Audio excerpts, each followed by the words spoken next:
The next case is a 55-year-old male who's presented with some bowel symptoms but has had very recently a negative iFOBT test through the National Bowel Cancer Screening Program. He's presenting with symptoms where over a 3 to 4 month period, he's had altered bowel habits. He's increased stool frequency from 1 to 3 times per day. He has some abdominal pain, no bleeding, no weight loss. No other comorbidities, no medical conditions, no family history of colorectal cancer. And again, that recent stool test was negative through the program. Let's use the Refer for Scope tool to support our clinical decision-making on whether this patient should be recommended a colonoscopy based on the clinical practice guidelines. The first selection we need to make is the patient's age. We know this is 55. The patient has recently had a negative iFOBT result come back, so we can indicate that an iFOBT result is available and that this result was negative. The patient has reported experiencing some bowel symptoms. Specifically, the patient has had altered bowel habit persisting longer than 6 weeks, but less than 12 months, and has also experienced some abdominal pain. The patient has no family history of colorectal cancer. Based on this, the tool tells us that the guidelines recommend a colonoscopy be performed. The tool indicates that in the New South Wales context, this colonoscopy will be triaged as a Category 2 and is clinically indicated within 90 days. When that person has presented and been told that they need a colonoscopy, they've indicated that they don't want a colonoscopy, that it's not something that they're particularly looking forward to. Nothing that has been said has made them feel like that's what they want. Cameron, what would you do? If we scheduled someone like this patient with a negative fecal occult blood test for colonoscopy and tried to get them seen in 90 days and done in another 90 days, we'd be doing very well. The negative fecal occult blood test is not perfect at excluding colorectal cancer as a cause for the diarrhea and crampy pain that I think he described. Those things are much more likely to be due to irritable bowel or something non-malignant. So that to some extent is reassuring, particularly if he's been doing negative fecal occult blood tests.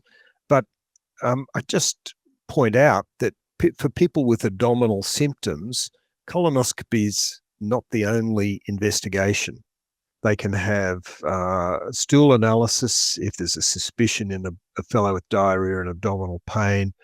Even though he's a bit older, could he have inflammatory bowel disease? Well, a fecal calprotectin is a very accurate way of including or excluding colitis.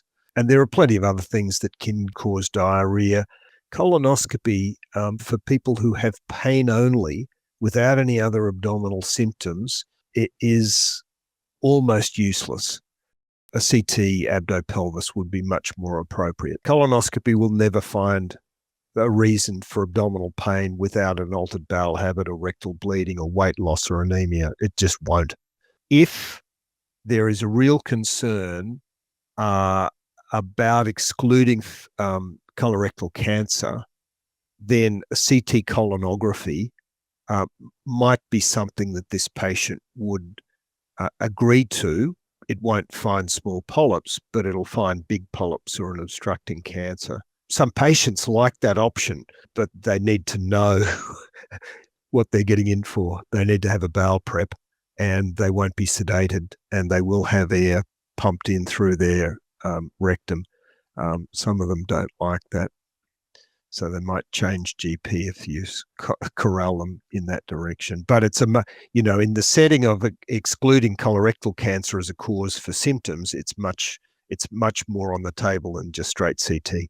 Some other points to consider in terms of the next actions were to explore the patient's resistance to colonoscopy, and perhaps there's a way of addressing why they might be resistant, reassuring the patient, though, about their lower risk, given that they had a negative iFOBT, so there could be some other cause, further risk stratification with non-invasive tests, as Cameron mentioned, and encouraging them to rescreen in 2 years when their next test was due.